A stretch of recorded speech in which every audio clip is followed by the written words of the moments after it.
The rain in Seoul had a cruel rhythm that night, soft at first, then sharp like memories that refused to fade. Priscilla walked fast, clutching her umbrella against the wind, her heels splashing through shallow puddles on the quiet street. The city lights blurred behind her, red, gold, and lonely. She just left work, her phone buzzing every few seconds in her coat pocket. She didn't want to look. She didn't need to. She already knew who it was. Han Jae-min, her ex, the man who had once kissed her forehead while planning her pain behind her back. The man who made love feel like punishment. It had been a year since she left him, yet he refused to let her go. His voice still haunted her dreams. Sometimes soft, sometimes screaming, always there. Her phone buzzed again. This time it wouldn't stop. Priscilla froze in the middle of the street, her breath trembling. She finally picked up, pressing the phone to her ear. "Why do you keep running from me, Priscilla?" His voice slithered through the speaker, low and familiar. "You can't hide forever. You're mine." Her throat tightened. "I told you to stop calling me Jae-min," she whispered, her voice breaking. "If I can't have you, no one will," he said calmly. "You think I don't know where you work? Where you live? You think you're safe?" Her hands shook. Her heart raced so fast she could hear it in her ears. She turned around, scanning the dim street. Her reflection glowed faintly in a cafe window, and for a second, she thought she saw him behind her. She panicked, and then, as if heaven itself intervened, she saw him. A tall man stepped out of a black Maybach parked near the curb. Black suit, silver watch, umbrella in one hand, phone in the other. Calm, elegant, dangerous. The streetlight touched his face. Strong jaw, slicked back hair, and eyes so deep they looked carved from the night. He was walking past, clearly not interested in anyone, when she rushed toward him, her words tumbling out in fear. "Please," she gasped, clutching his arm. "Pretend you're my husband, please, just for a minute." He won't stop calling. He didn't ask a single question, didn't hesitate. The man looked at her, her trembling lips, the terror in her eyes, and something flickered behind his calm expression. Then he reached for her waist. Smoothly, confidently, he pulled her close, his voice low, rich and steady. "Sweetheart," he said into the phone still in her hand. "Why are you calling my wife at this hour?" Priscilla froze. The tone, soft yet commanding, sent chills down her spine. "Who the hell are you?" Jae-min hissed on the other end. "Her husband," the stranger replied smoothly. "Now, if you don't want trouble, don't ever call her again. Because next time, I'll answer in person." There was silence. Then the line went dead. The man took her phone gently, ended the call completely, and placed it in her palm. He didn't let go of her waist. "You can breathe now," he said softly. "He's gone." Priscilla stepped back, embarrassed, words fumbling. I'm sorry. I didn't mean to grab you like that. I was just scared." He finished for her, eyes warm but unreadable. "I saw that." For a moment, all she could hear was the rain. His coat was damp, his cologne thick with sandalwood and smoke. Everything about him screamed power. Quiet, heavy, confident power. "Thank you," she whispered. "I didn't know what else to do." "No thanks needed," he replied, slipping his hands into his pockets. "But you owe me an explanation." His words weren't harsh, just smooth, like velvet wrapped around steel. "Why did you need me to pretend to be your husband, stranger?" Priscilla hesitated. Something about his tone made her feel safe, not judged, just seen.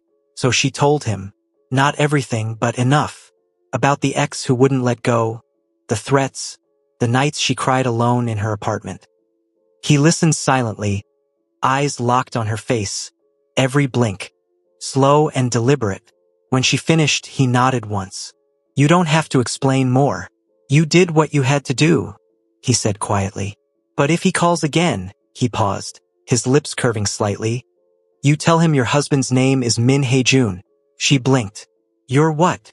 "My name," he said, with a half smile that felt dangerous and kind all at once. "Now it's real, isn't it?" He stepped closer, his voice dropping to a whisper.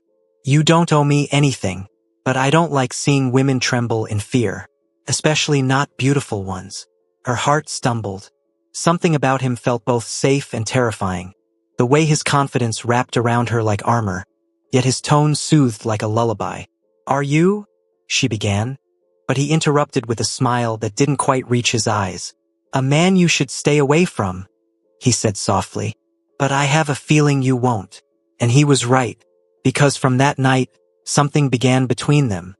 Something neither of them planned for. The next time he appeared, it was outside her workplace. The time after that, at her cafe. And every time, her heart learned a new rhythm. One that sounded a lot like his name. Min Hae-jun, the stranger who called her wife. The man who would one day teach her that love could heal, even when it came from the darkest heart and soul. For 3 days after that rainy night, Priscilla replayed the moment in her head like a movie she couldn't turn off. The way he'd said, "Sweetheart," the calm command in his voice, the look in his eyes, steady, unreadable, but strangely safe. She told herself it was nothing, just a stranger helping a frightened woman.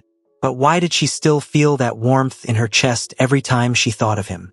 Soul sparkled like liquid glass that Thursday evening. Priscilla left the office later than usual, arms heavy with folders, brain buzzing from deadlines. Her colleagues were heading to karaoke, laughing, calling her to join. She smiled politely and said she was tired. Tired, that word had become her armor. It was easier than saying afraid. When she stepped outside, the autumn air carried a clean chill. Streetlights hummed. Her phone stayed silent, and that alone felt like a miracle. Maybe Jaemin had finally stopped. Maybe that mysterious man's warning had worked. She was halfway down the block when she saw the car.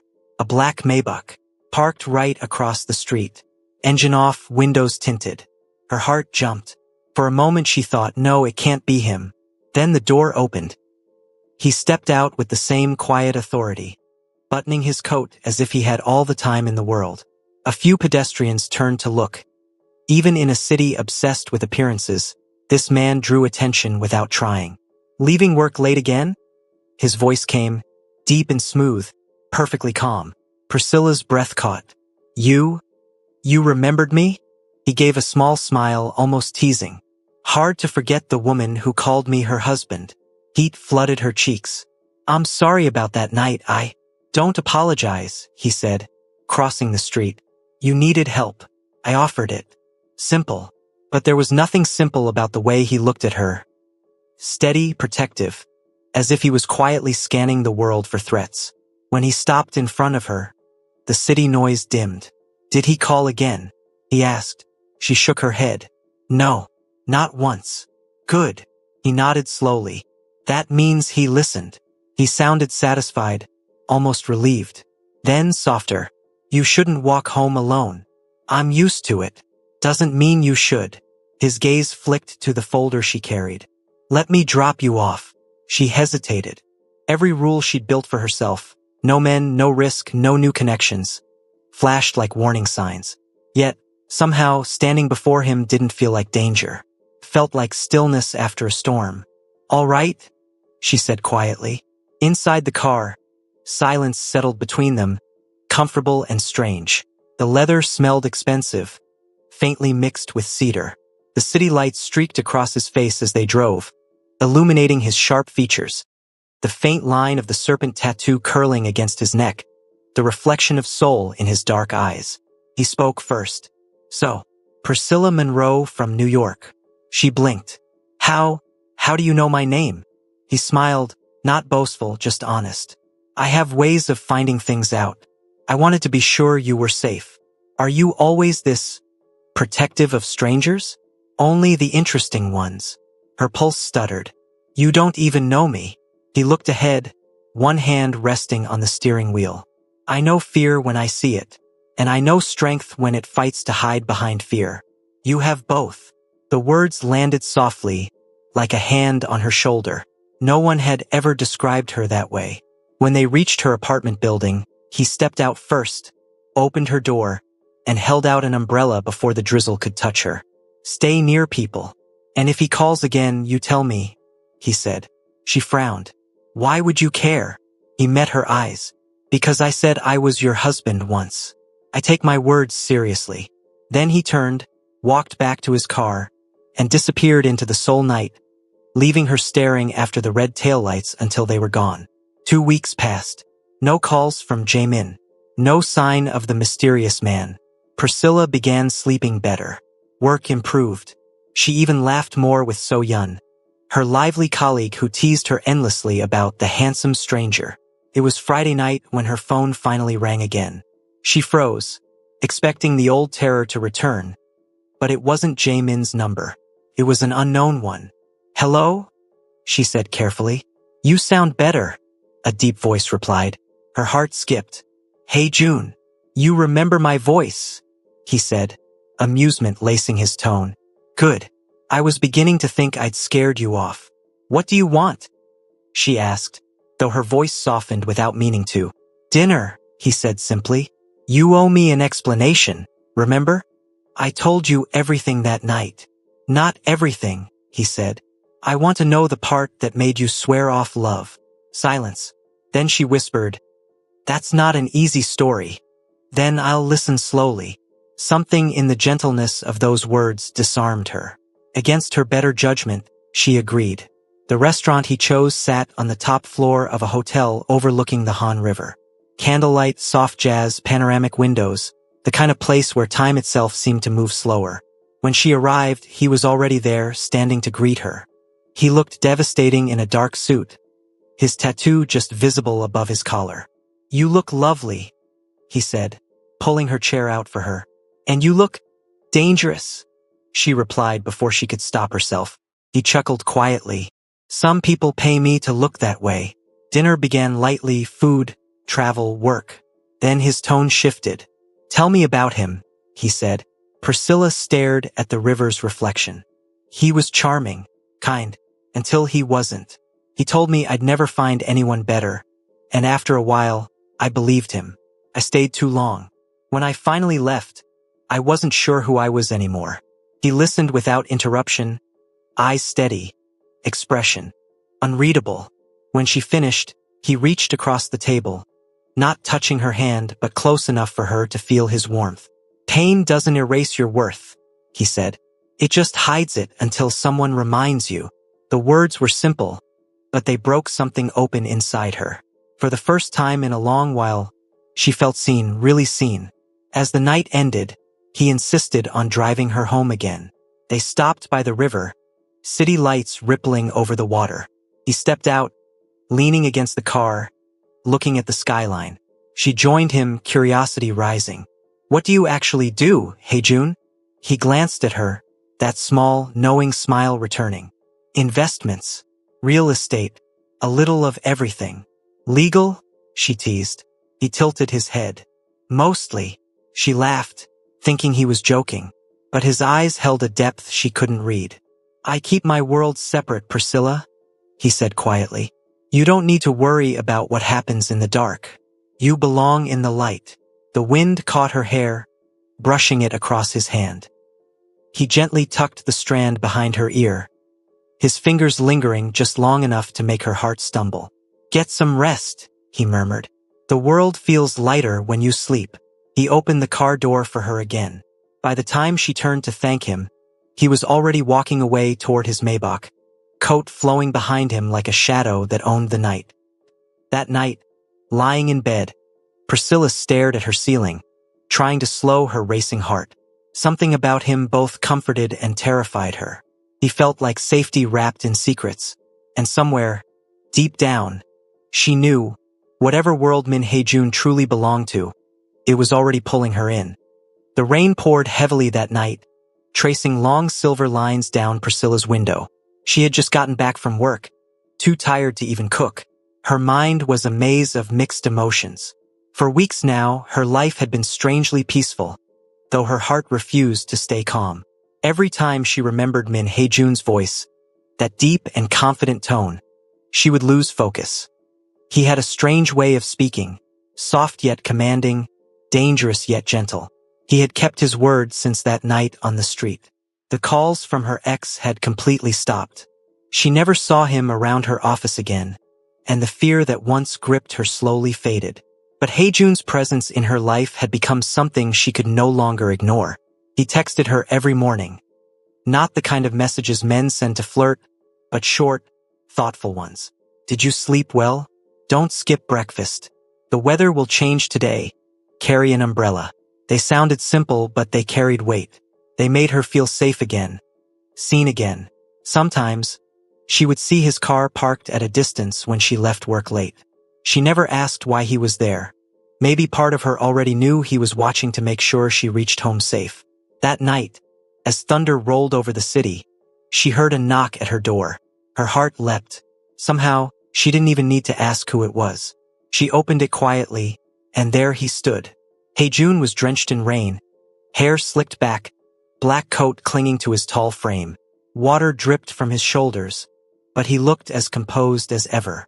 His neck tattoo peaked slightly above his collar, and the sight of it made her pulse race. He looked like sin wrapped in elegance.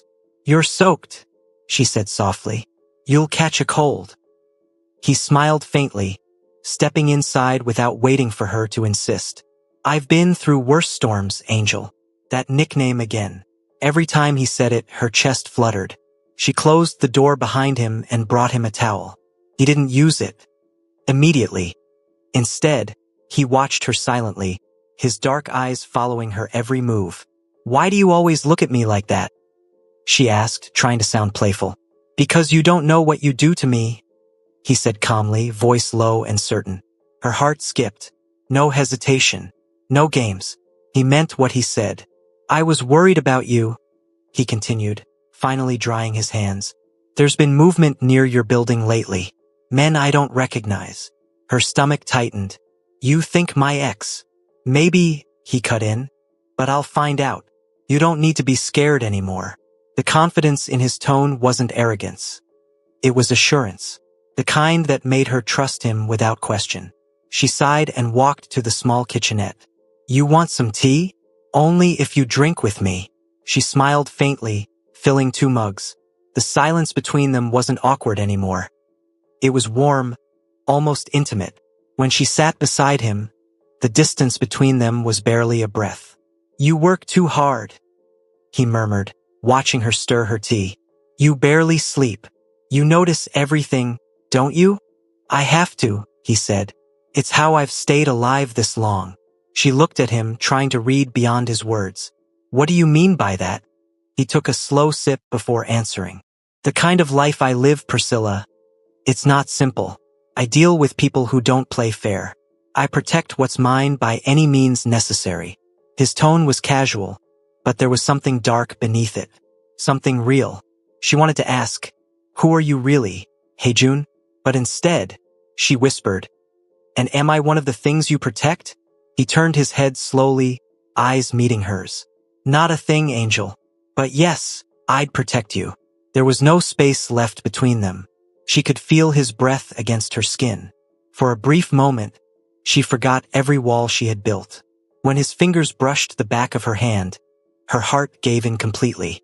They sat like that for minutes, just staring, no words, no need to fill the silence. The city outside was loud, but inside that small apartment, there was peace. He broke the silence first.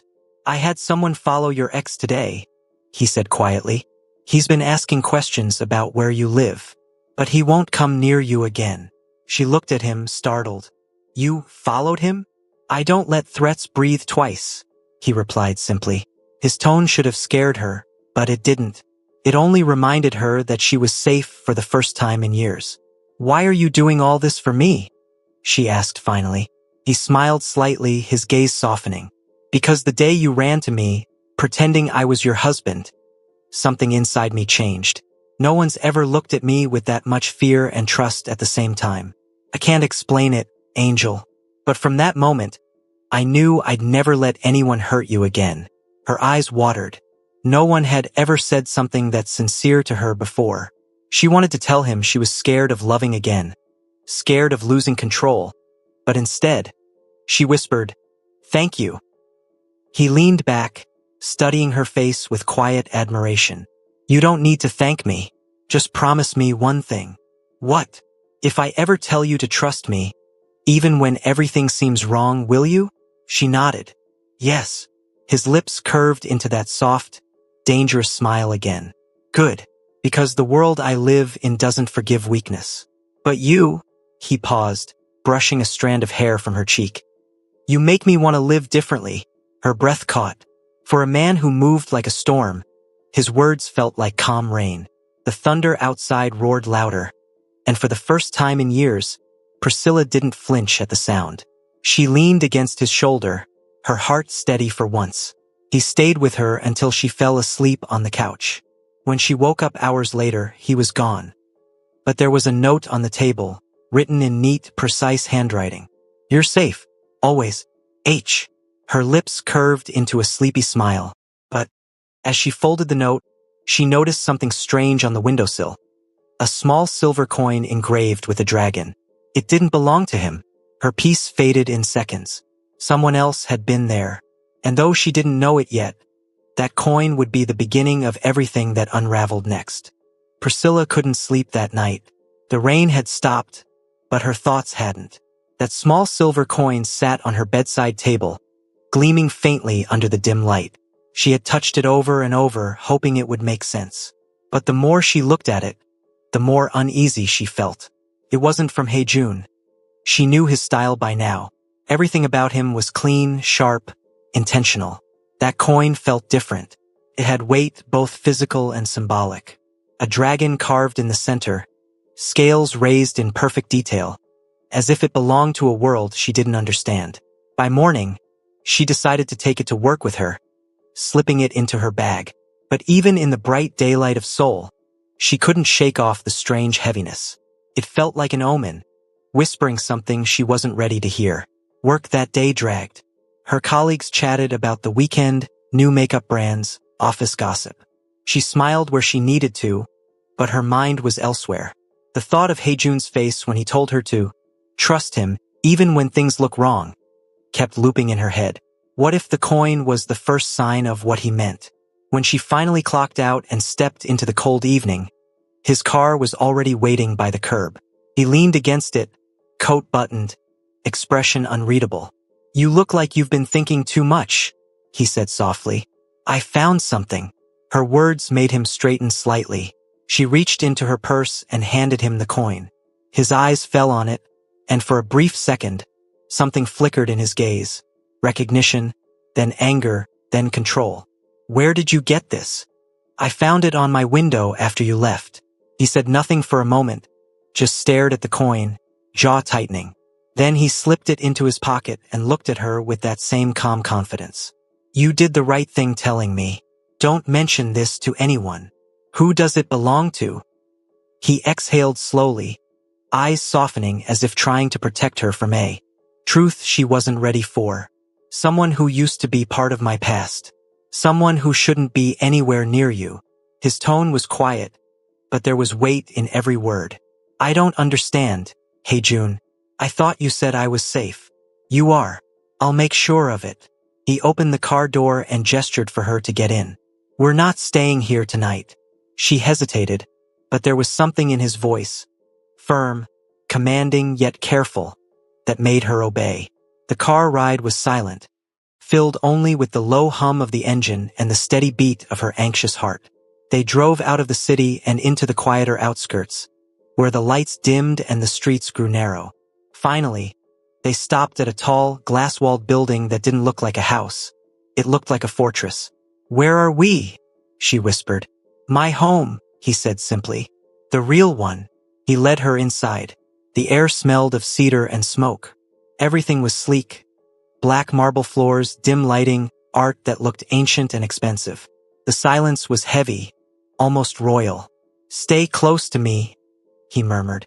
She followed him into an elevator that opened directly into a penthouse. The walls were glass, the view breathtaking. Seoul glittered far below them like a sleeping dragon itself. This is where you live? She asked softly. This is where I hide, he corrected. He poured her a glass of water, watching her hands tremble slightly. You're shaking. I'm not used to this, she admitted. Everything about you feels like a dream I shouldn't be living. He smiled faintly. Then maybe it's time you start believing you deserve it. She looked at him, heart racing. Who are you really, Hae-jun? He didn't answer right away. Instead, he removed his coat and unbuttoned his shirt just enough for her to see the tattoo on his neck. Black ink, shaped like the same dragon from the coin. Her breath caught. That's the same symbol. He nodded slowly. It used to mean loyalty. Now it means war. She stared at him in disbelief. War with who? With a man who doesn't respect peace anymore. His voice was quiet, but his eyes burned. That coin wasn't left as a threat. It was a message. Message to who? To me, he said simply. Her chest tightened. I don't want to get dragged into your battles. He stepped closer, close enough that she could feel the warmth radiating from him. You won't. Not while I'm breathing. His words were a promise, and though she didn't fully understand his world, she believed him. The confidence in his tone, the sincerity in his eyes, it all melted her fear. He took her hand gently. You trusted me once, Angel. I need you to trust me again. This world I'm in, it's full of masks, full of shadows. But you're the only light I've got. Her heart broke at the softness of his confession. Why me, Hae-jun? Because you didn't want anything from me? He said, brushing his thumb over her fingers. You didn't even know who I was when you ran to me. That day, when you clung to my coat, you looked like someone trying to breathe again. And he paused, taking a slow breath. I wanted to be the reason you could. Tears welled in her eyes. She had never felt so seen, so wanted without being used. He led her to the large balcony where the city lights danced below. From this height, he said softly, everything looks peaceful, but down there it's chaos. That's what I've lived my whole life. Chaos hidden under beauty. She looked up at him, the wind brushing against her hair. And where do I fit in that picture? You, he said quietly, are the peace I never thought I'd find. For a long time, they stood there in silence, the world beneath them glowing faintly. The dragon coin, the tattoo, the warnings. All of it faded for a brief, fragile moment. Then his phone buzzed in his pocket. He looked down at it, and his expression changed instantly. Go inside, Angel, he said, his voice suddenly cold. What's wrong?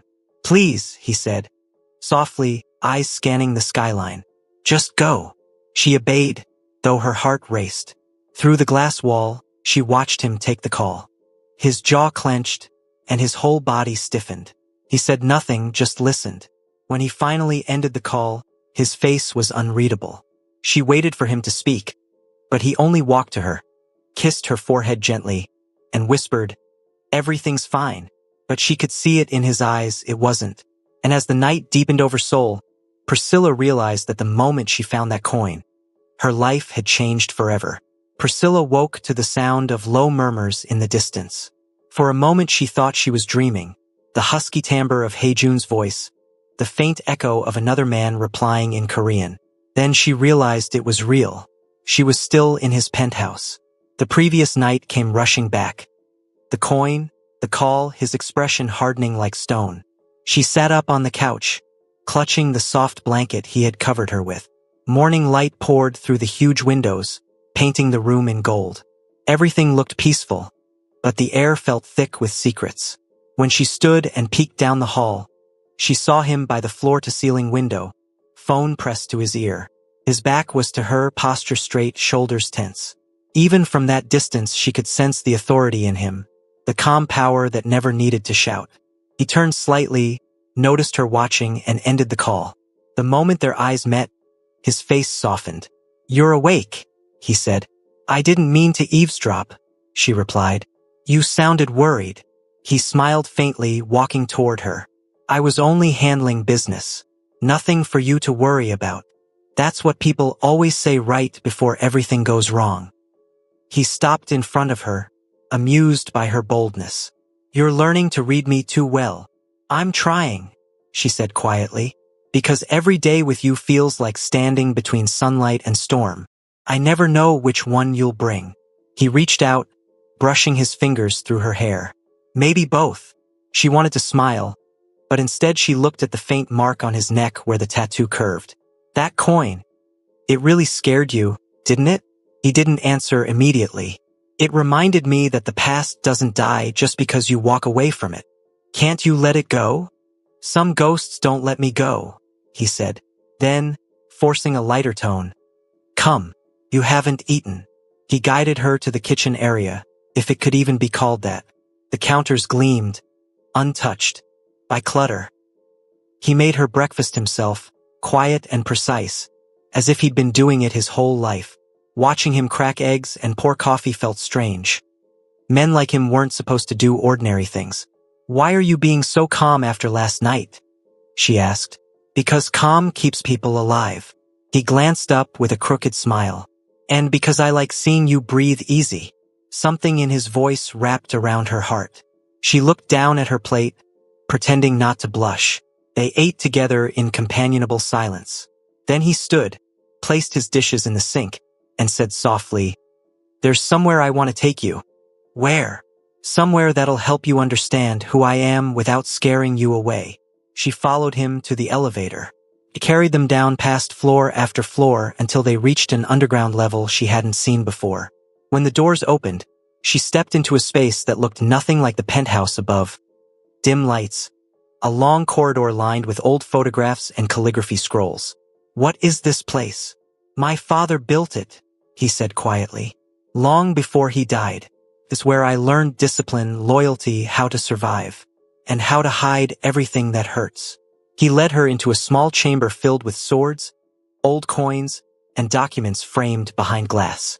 "The dragon," he explained, pointing to one of the engravings, "was his emblem.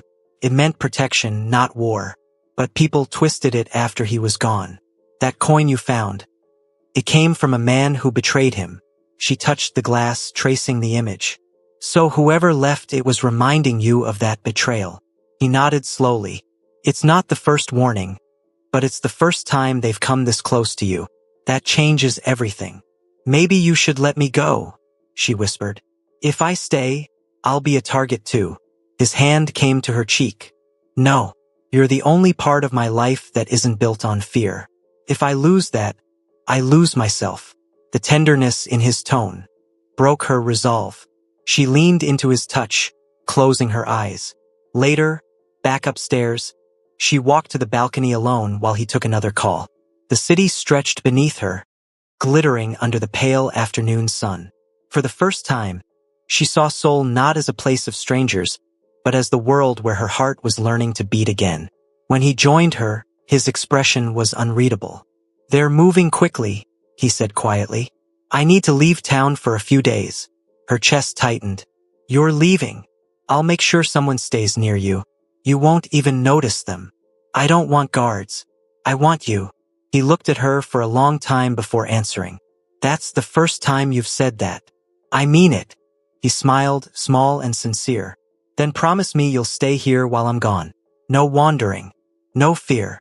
She nodded, though part of her already dreaded the silence his absence would bring. That evening they didn't speak much. He sat beside her on the couch, reading something on his tablet while she rested her head on his shoulder. The quiet between them wasn't awkward anymore. It was heavy with things unspoken. When he finally stood to leave, she walked him to the door. "Come back to me," she whispered. "I will." He kissed her forehead lightly. "And when I do, I'll tell you everything." She watched him disappear into the elevator, the echo of his promise lingering in the air. The penthouse felt enormous without him. Hours passed. She tried to distract herself by tidying up, but curiosity led her to the small desk he always kept locked. This time it wasn't. Inside lay a single photograph. Young Hae-jun with another man, both dressed in black suits, smiling like brothers. And beside the photo, a letter written in Korean characters she couldn't read, signed with the same dragon emblem. She closed the drawer quickly, her heart pounding. Whatever world he belonged to, it wasn't as simple as she wanted to believe. Yet the thought of walking away never crossed her mind. That night she stood by the window, holding his note from before. "You're safe. Always," she whispered to the skyline. "You better keep that promise, Hae-jun." Outside, the wind picked up, scattering the last drops of rain against the glass. Somewhere in the distance, a car engine roared and faded into the night. Priscilla didn't know it yet, but the next dawn would bring the first real test of that promise. and the beginning of a love that neither danger nor distance could undo. The morning after Hae-jun left, Priscilla woke to silence. Not the gentle kind, but the eerie quiet that hums when something feels off. The city outside was already alive. Honking taxis, murmuring crowds, but inside the penthouse, the air was still, like it was holding its breath. She stretched a little on the couch, wrapped in one of his oversized shirts. It smelled faintly of him, wood, smoke, and that subtle cologne that lingered like a secret. Every corner of the penthouse reminded her of him. His glass of half-drunk whiskey on the shelf, his jacket on the chair, the faint trail of his cologne near the door. It had only been a few hours, yet it felt like he had taken all the warmth with him. She walked to the window and stared down at the streets below. Seoul shimmered beneath the morning sun.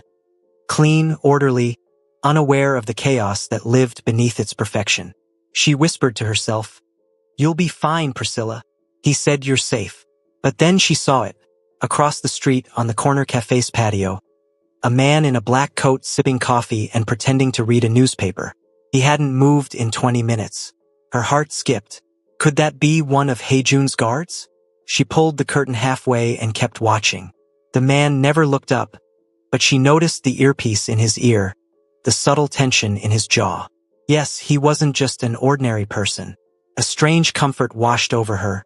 He really did mean it when he said she'd be protected. Still, it was strange being under someone's watchful eyes. She sighed and turned back into the apartment. By noon, she decided to step outside. She needed air and maybe a taste of normal life. She wore a simple beige coat, tied her braids back, and headed to a small art shop 2 blocks away. Painting had always been her escape, long before life in Korea turned complicated. As she walked, she felt it again, that presence. Someone was behind her. She turned once, saw nothing but a black sedan parked by the roadside. "Relax, Priscilla," she muttered under her breath. "You're just paranoid." But her instincts were rarely wrong. Inside the shop, she picked up new brushes, a small sketchbook, and a few paints. The elderly shopkeeper smiled kindly, speaking slow Korean for her to understand. For a moment, she felt peace again, until her phone vibrated. Unknown number. "You shouldn't walk alone, sweetheart." Her hands trembled. She knew that tone, that message, her ex, the one who couldn't let go. She quickly deleted the text, heart racing.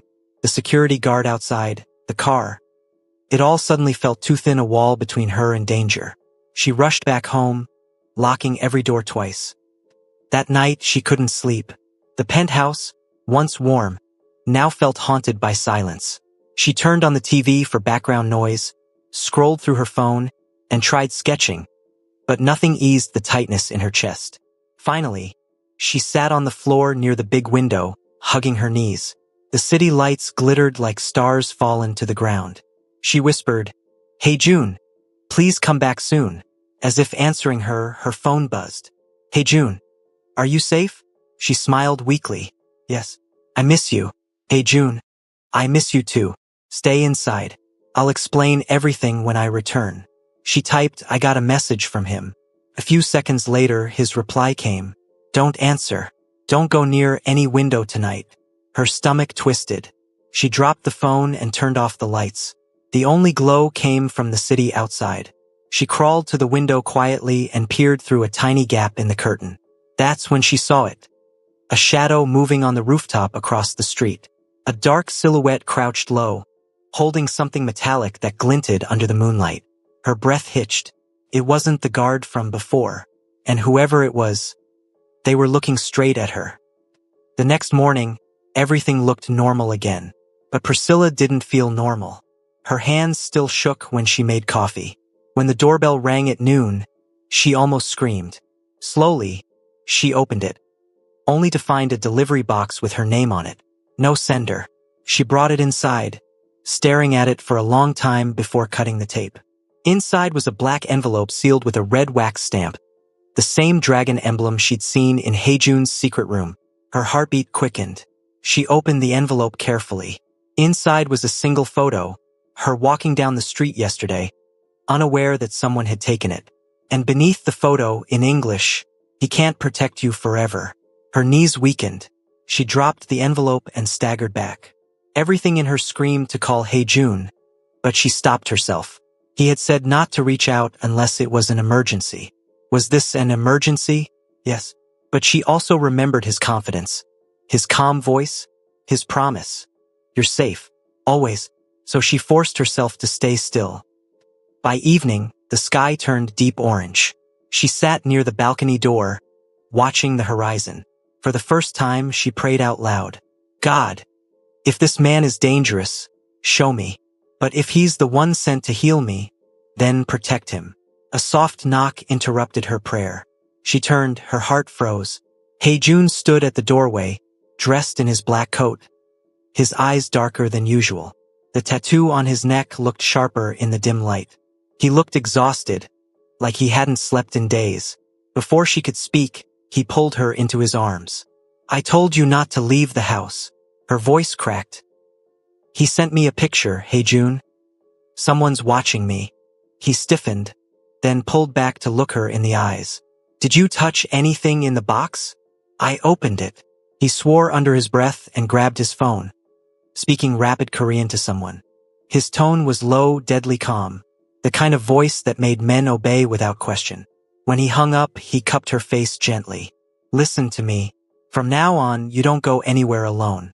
You stay where I can see you. Tears filled her eyes. You're scaring me. I know, he said softly, but I'd rather scare you than bury you. Then his voice softened again, barely a whisper. I won't let anyone touch you, Priscilla, even if it means burning the world down. She didn't know whether to be comforted or terrified. All she knew was that when he held her, the world stopped spinning. And for a woman who once feared love, she realized she had already fallen too deep. As she leaned into him, the night outside grew darker. Far below them, in the streets of Seoul, the man in the black coat lit a cigarette and whispered into his earpiece. She's with him now, just like we planned. Hello besties, the story is only getting started. Do you all need episode 2? Kindly like, subscribe and share.